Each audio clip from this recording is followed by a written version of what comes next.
Hey folks, so I am back here again, this time doing some more stuff. So I want to actually first, instead of just jumping right into this video, I'd like to talk about like what I think I want to do for this channel in the future.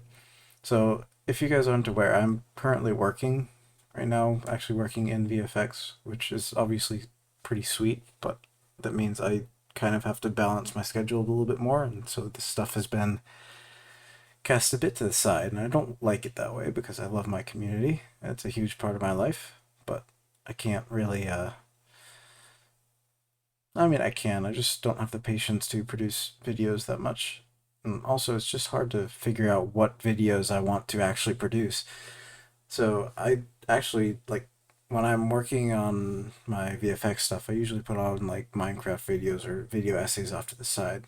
So I saw this one guy who's a speedrunner. I'll link his channel in the description.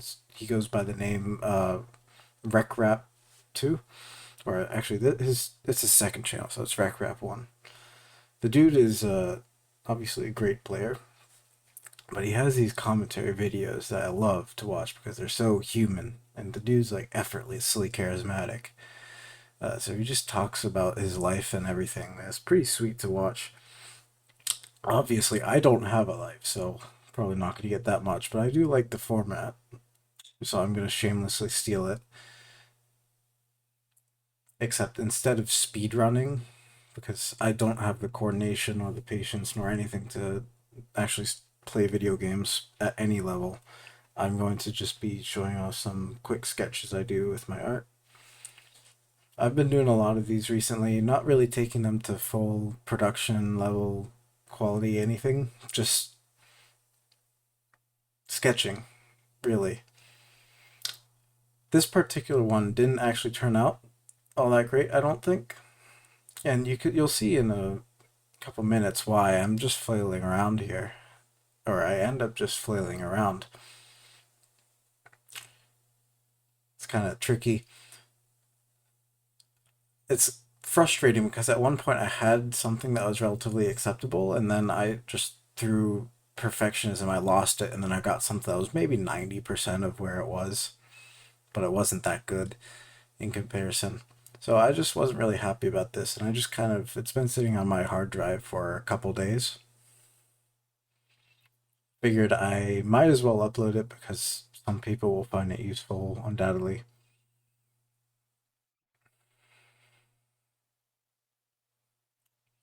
I hope you notice some of the audio has been changing recently. I've always been, I guess, known for shitty audio, but this is I'm trying to make an effort here, and I hope it's paying off.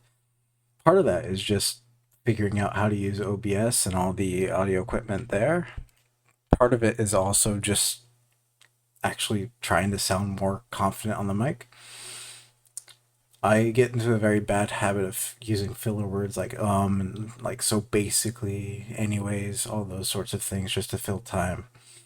I really need to get out of the habit of doing that. By the way, right here, I think was the best that it got, but I was kind of unsatisfied with some of these slopes. Decided to push for ultimate realism and then ended up kind of shooting myself in my foot. Just caught myself almost about to saying anyways. That actually would have been more appropriate though. Yeah, so it's just getting comfortable with a little bit of silence, I guess, and then as I get more comfortable with this, hopefully the quality continues to improve. What was I on about before? I guess, yeah, feeling comfortable in front of a mic and actually speaking.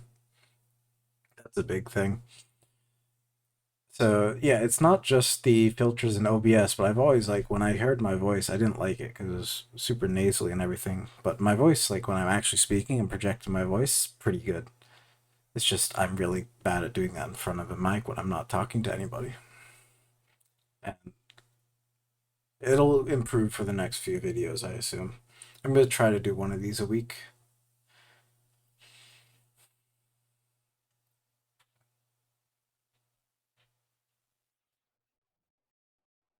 So I'm just playing around. There's a lot of uh, That's another. Uh, there's a lot of thermally stuff on Mars. These sketches I'm mainly doing because I'm developing these tools, and I need to sort of get.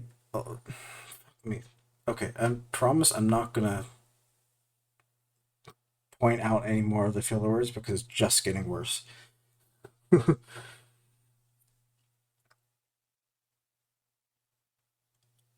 I'm doing a lot of these sketches because I need to get these terrain tools to a state where they're usable. And most of the time when you're creating terrains, it's in your DCC creating your final render, plopping assets, texturing. This is just the first step. But I have this very fortunate situation where I have tools that can take me 90, 95, 99% of the way there without having to do any extra work in the DCC of choice for a lot of shots.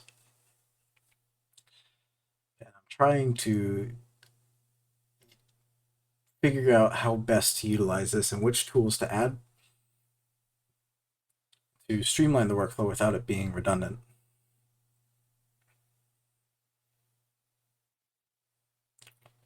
Right now, a lot of the utilities are kind of weird and redundant, which is something I need to revisit. Luckily, those are the simplest tools to remake because they're pretty much just math. I mean, all of these are just math, but those are like literally very basic operations that are meant to be incredibly intuitive just for simple analysis or uh, combination of different terrains or processing it. Not something like the fluvial or thermal erosion. Those ones I'm rather confident in. Here you can see me literally just. I completely wrecked what I had before, which, by the way, what I had before, like looking back, I'm getting pissed at myself because that was perfectly fine.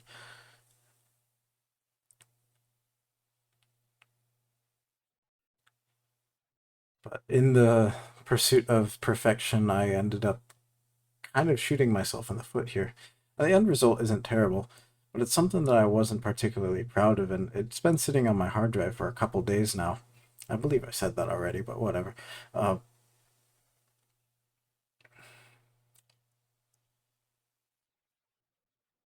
just it could have used a little bit more care and inspiration. Editor Sam, please put up one of the recent Mars projects after I did this. The one with the snow and shit. I'm working on a little Mars short film. I'm using Mars to test these terrain tools mainly because Mars is like the final boss of terrain creation. It's basically just an ecosystem, quote unquote ecosystem. I don't think that's actually what it is. That was just left to stew for millions and millions of years without any real geological activity. It's just the wind and other like pretty basic processes.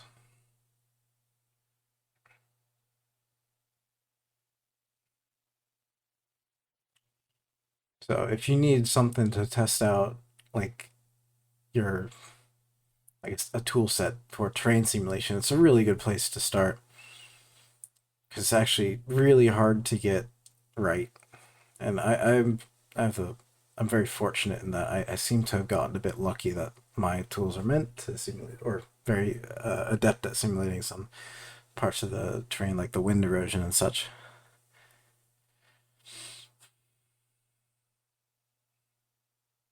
So expect a little short film from me probably next weekend. Next weekend, as in probably the weekend of the what is it, seventh or eighth.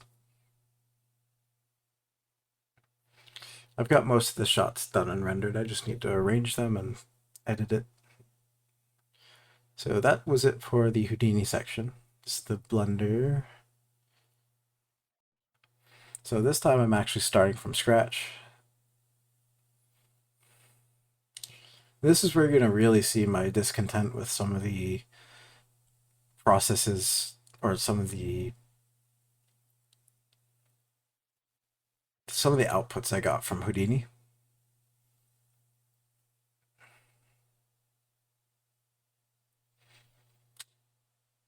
You can physically see it, by the way. Like, I'm going to spend most of this time not really doing anything technical, but just zooming around in composition. Like, I'm turning it to grayscale here to see if that helps. It actually has a pretty cool effect.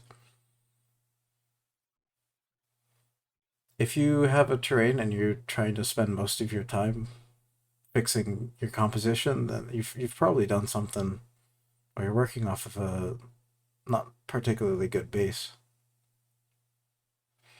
Because like a really good terrain should be able to basically stand on its own.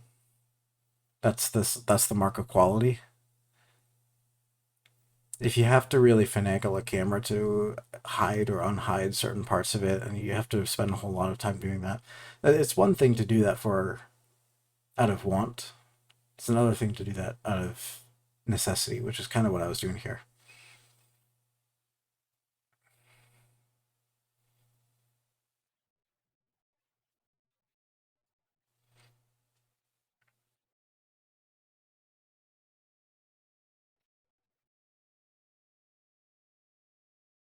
I ended up going with a very wide screen because I think that actually complements the terrain rather well.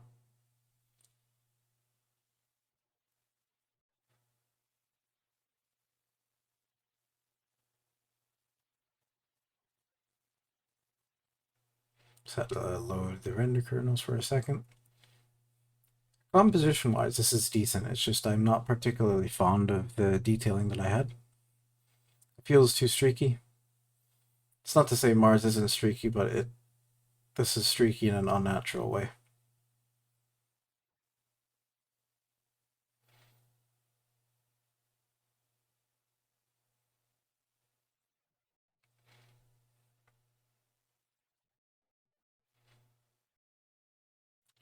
So I guess the question that arises here is what do you actually do with these sorts of things? And my best answer, there's not one answer, but my approach is generally just you carry them out to a reasonable degree of completion. You get something out of them, and then you move on. There's not really a use in trying to fix it when you could. I mean, everybody's heard the term polishing a turd, but it's totally real. It's a thing that definitely happens. Some projects you just get unlucky with, and the foundation of them isn't great, and you have to restart. That's not something shameful to do. It's just something that happens. I do it. Everyone I know does it. People that are way more accomplished than me. It's like sleeping on something. Taking a step back to look at something objectively and then reconfiguring it. Don't be afraid to do that. But when you have something really good, spend some extra time making sure it's really, really good. Because those are always special. I'll see you guys later.